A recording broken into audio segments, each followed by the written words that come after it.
Halo saudari-saudara yang dikasih oleh Tuhan, terus kita rayakan anugerah kehidupan. Ini jalan raya Magelang Ambarawa sangat ramai, terutama truk-truk pasir, dan ini adalah belokan-belokan yang berbahaya. Sekarang sudah lebar, dulu sangat berbahaya. Dan saya di pojokan ini adalah Kopi Eva. Anda pernah mendengar restoran Kopi Eva?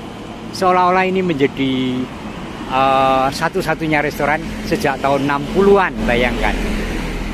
Nah, karena saya berkarya di Paroki Bedono, 1 kilometer dari restoran ini, maka sekarang saya berada di sini dalam hati yang sukacita. Karena apa sih? Karena ini adalah kenangan tahun 70-an. Bukan karena saya pernah ke sini, tetapi setiap kali perjalanan dari Jogja ke Semarang lewat hutan-hutan yang yang gelap, bukan penuh kegelapan. Ini tadinya kanan kiri adalah pohon kelengkeng dan pohon lain yang besar, dan kemudian ada nyala listrik yang tahun 70-an bahkan jarang orang punya listrik. Dan itu adalah Kopi Eva. Jadi seolah-olah hadir di tengah hujan, pelepas dahaga dan lapar pada siapapun yang ada dalam perjalanan. Saya akan masuk ke resto ini. Nah, ini cukup besar, tapi ini masih sebagian, tapi ini yang kuno ini. Walaupun saya kira sudah direnovasi. Ini sangat bersih, terkenal dengan kopinya tentu saja, tetapi juga makanan-makanan yang worth it, yang enak.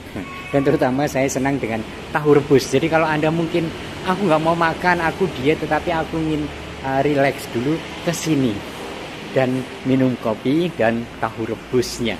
Tahu rebusnya sangat dikenal para tamu. Nah, sore hari ini saya kesini untuk merayakan Ekaristi. Halo Mbak. Merayakan Ekaristi di hall yang sebelah dalam. Jadi jangan melihat Kopi Eva hanya dari luar. Masuklah ke dalam. Ada ruang-ruang, ada hallnya yang cukup. Kemudian ada kafenya yang saya senang, karena mangkring itu Anda tahu sih, mangkring itu manci itu lebih tinggi daripada parkiran dan seterusnya. Jadi ini asik, entah siang, entah sore, entah pagi. Ini asik kafenya, Cafe Cipta. Oh, didirikan 1959 ternyata, sudah sangat tua. Tuh, nih bagus banget kan? Nanti yang dari sana bagus banget. Saya akan ke sana sebentar. Yuk, aku perlihatkan yang dari sini nih. Ini sudut yang saya paling suka, bahkan untuk mengambil gambar. Nih cantik banget kan. Nah, ini terletak 10 km dari Ambarawa menuju Jogja. Kopi Eva. Saya akan merayakan Ekaristi bersama keluarga ini, karena ini bagian dari Bedono, Paroki Bedono, di mana saya tinggal dan berkarya. Begitu, yuk kita merayakan Ekaristi di tempat ini. Nah, dari tempat ini sangat indah view-nya. Kita akan merayakan Ekaristi. Anda sudah melihat itu, Eva Coffee. Murni hasil kebun sendiri itu. Nah, dan ini adalah umat yang akan merayakan Ekaristi di, view-nya bagus banget ya. Kula nuwun sedaya mawon. Loh, kok doning kono kabeh? Nih, mereka sedang persiapan untuk merayakan Ekaristi. Oh, saya baru lihat ini pemandangannya bagus banget ya. Ya ampun. Wah, keren ya. Oh, keren banget. Wah, keren banget ya. Ini lihat. Ini. Indah banget. Ini lihat. Wow. Oh, keren nih. Halo. Ini anak-anakku sedes nih. Yeay, gaya-gaya. Yuk kita rayakan misa Ekaristi.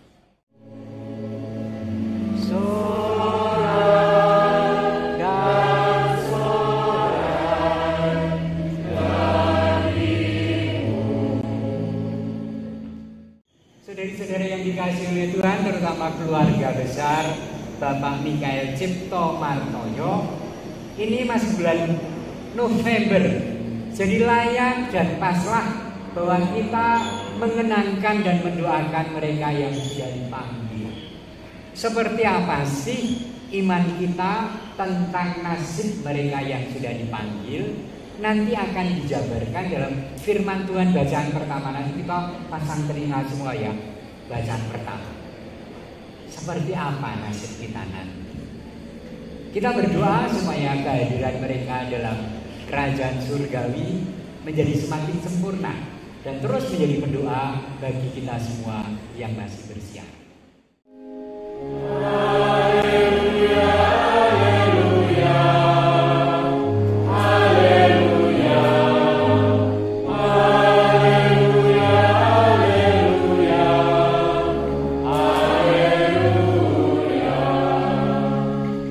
Tuhan bersamamu. Inilah Injil Yesus Kristus menurut Lukas.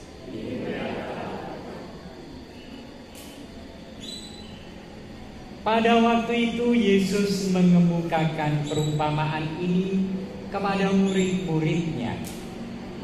Perhatikanlah pohon ara atau pohon apa saja.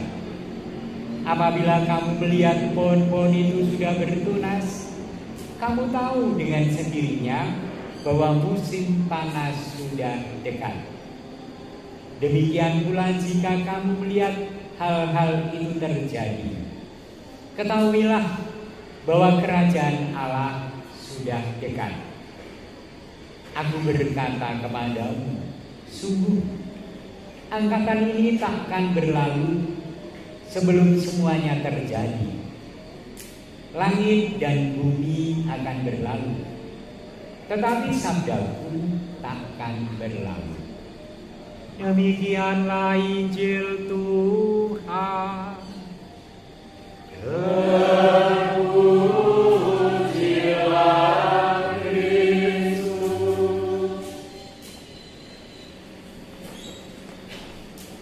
Saudari-saudara yang dikasihi oleh Tuhan, seringkali kita ada persepsi yang keliru tentang nasib hidup sesudah kita mati, dan itu mempengaruhi persepsi atau pemahaman dan penghayatan beriman ketika masih. Umumnya kultur atau budaya kita itu menganggap kehidupan itu ujian. Jadi yang ilahi memberi perintah, memberi kitab, memberi hukum, memberi aturan, gitu kan? Kemudian kita ciptaan itu mencoba menaati aturan. Kalau taat pada aturan kitab dan hukum berarti baik. Kalau melanggar aturan berarti dosa. Dan terus menerus hari demi hari, bulan demi bulan, tahun demi tahun, sampai kita di ujung kehidupan. Dan kemudian bala surgawi tinggal memanennya. Memanennya seperti apa? Kemudian dilihatlah rapot-rapot dunia itu. Kalau banyak merahnya berarti tidak naik ke surga, tetapi tinggal atau turun di neraka. Kalau banyak nilai bagusnya, naik ke surga dan bahagia bersama Tuhan dan para kudus. Kurang lebih pemahaman dan banyak penghayatan orang adalah seperti itu. Maka dengan demikian, kematian itu menjadi hal yang sangat menakutkan dan kalau bisa dihindari supaya bisa menunda pengadilan dari Tuhan. Iman kita bukanlah yang seperti itu, saudara-saudara. Amin. Jadi kalau Anda ternyata menghayati iman sing ngono-ngono kuwi, mesakake menurine kasihan bener. Iman yang seperti apa sesungguhnya yang baik untuk dikembangkan, kemudian menjadi sukacita dalam kehidupan di dunia ini, tetapi tidak melupakan arah ke surga. Iman yang melahirkan kegembiraan hari demi hari. Tersenyumlah, bahagialah hari demi hari. Karena kalau kita bicara tentang hidup dan mati secara iman kekristenan kita bicara tentang welas asih dalam Gusti. Welas kasih Tuhan pada hidup kita masing-masing. Amin. Oleh karena belas kasih Tuhan ku ada sampai hari ini. Oleh karena kerahiman Tuhan, janji-Mu terjadi bagiku. Karena belas kasih Allah, pengalaman iman kekristenan adalah pengalaman ditebus oleh Tuhan melalui Tuhan Yesus. Nek panjenengan ora kagungan Tuhan Yesus, sedihlah karena hidup, takutlah karena mati, karena tidak ada penebusan. Yang diukur adalah kebaikan kurangi keburukan kita dan jatuhnya neraka. Maka takutlah pada kematian. Tetapi kalau Anda beriman pada Yesus, pada kesalahan dan dosa masa lalu kita ditebus dengan darah yang mahal. Itu poinnya. Kenapa hidup itu syukur dan bahagia. Dan sekali lagi ini diteguhkan oleh firman hari ini. Saya akan membacakan bacaan pertama yang panjang menutup bumi. Aku Yohanes melihat seorang malaikat turun dari surga, memegang anak kunci jurang maut dan sebuah rantai besar di tangannya. Bayangkan, malaikat memegang kunci dan memegang rantai. Ia menangkap naga, si ular tua, yaitu iblis dan setan. Malaikat itu menangkap naga. Anda bisa bayangkan naga sebesar apa? Yaitu pergulatan mungkin imajiner atau visioner, vision Yohanes. Ia menangkap naga si ular tua, yaitu iblis dan setan, dan ia mengikatnya 1000 tahun lamanya, lalu melemparkannya ke dalam jurang maut. Wis mengikat 1000 tahun, melemparkan ke jurang maut tanpa batas waktu. Pintu jurang maut itu kemudian ditutup dan dimeteraikan. Pintu jurang maut ditutup, dikerangkeng dan disegel, dimeteraikan. Kemudian naga itu akan dilepaskan untuk sedikit waktu lamanya. Aku tidak tahu, mungkin untuk mematangkannya, bayangan, mematangkan watak dan iman kita. Lalu aku melihat tahta-tahta dan orang-orang yang duduk di atasnya. Kepada mereka diserahkan kuasa untuk menghakimi. Jadi kemudian dilihat oleh Yohanes orang-orang itu, tahta-tahta orang-orang yang duduk di atasnya. Siapa itu? Nanti kita akan tahu. Aku juga melihat jiwa mereka yang telah dipenggal kepalanya karena kesaksian tentang Yesus, karena sabda Allah. Pengorbanan, hidup baik, dan segala sesuatu yang kita perjuangkan akan kebaikan tidak sia-sia. Dan pada abad-abad awal ketika kita ingin ditulis adalah banyak pemenggalan kepala mereka yang mengikuti Tuhan Yesus. Maka konteks visionnya adalah seperti itu. Mereka yang telah dipenggal kepalanya karena memberi kesaksian Yesus dan sabda. Mereka itu tidak menyembah binatang atau patungnya dan tidak menerima tanda binatang itu pada dahi dan tangannya. Mereka hidup kembali dan memerintah sebagai raja bersama dengan Kristus untuk masa 1000 tahun. Jadi rupa-rupanya orang yang percaya dan mengandalkan Allah meraja bersama Allah sesudah dunia berakhir. Karena apa? Karena Yesus yang diimaninya. Dan seterusnya saya akan menyingkatnya dengan begini. Kemudian maut dan kerajaan maut itu dilemparkan ke dalam lautan api. Itu kematian yang kedua, yakni lautan api. Dan barang siapa namanya tidak ditemukan tertulis dalam kitab kehidupan, dilemparkan ke dalam lautan mati. Kalau tidak tertulis, celaka. Dan Anda dan saya adalah nama-nama yang tertulis. Amin. Lalu aku melihat langit dan bumi yang baru. Langit dan bumi yang pertama telah berlalu, dan laut pun tidak ada lagi. Dan aku Yohanes melihat kota kudus, yaitu Yerusalem baru, turun dari surga, dari hadapan Allah, berhias bagaikan mempelai dan berdandan untuk suaminya. Surga yang baru sesudah akhir kehidupan, atau biasa disebut hari akhir atau kiamat, adalah Yerusalem baru, di mana ditempati oleh orang-orang terpilih yang tercatat dalam kitab. Saudari-saudara, saya memberi catatan akhir. Siapa yang tertulis dalam kitabnya?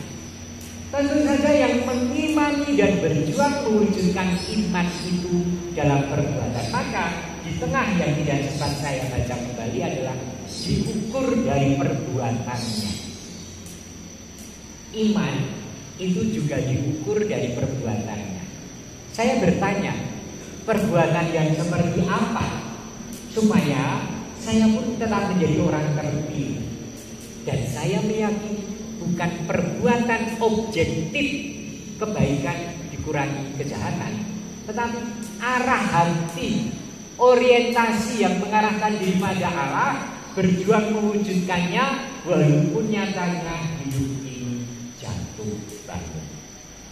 Amin. Sehingga setiap pribadi sungguh-sungguh dihitung menjadi warga kerajaan Allah. Demikianlah kalau kita mengenangkan saudari-saudara kita yang sudah dipanggil Tuhan pada bulan arwah ini, kita mengenangkannya. Pertanyaan terakhir masih, Romo, apakah itu berarti hanya mereka yang dibaptis? Lalu nenek moyangku seperti apa? Budeku, pakleku, engkongku, nasibnya piye? Di sini dikatakan perbuatan. Banyak orang tidak mengenal Tuhan, banyak orang tidak meyakini Tuhan Yesus, tetapi mengamalkan praktek-praktek hidup yang baik dan lurus dan benar. Orang itu pun diperhitungkan oleh Allah. Maka ayo kita satukan para leluhur kita yang sangat dihitung oleh Allah, supaya belas kasih Allah semakin menjadi modal mereka untuk bahagia di surga. Kita juga mohon terutama untuk keluarga besar Mikael Cipto Martoyo, supaya sungguh-sungguh berkenan pada Allah dengan jatuh bangun kehidupan sepanjang masa dan zaman ini. Amin.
Kami mohon curahkanlah berkat-Mu atas bunga-bunga yang akan kami taburkan pada makam pusara leluhur kami ini. Curahkanlah berkat-Mu atas bunga tanda cinta ini supaya kami sambil menaburnya, kenangan itu menumbuhkan cinta kekal sebagaimana cintamu kepada kami dan kami pada leluhur kami dan mereka yang mendoakan kami yang masih bersiarah ini, Bapa dan Putra dan Roh Kudus. Amin.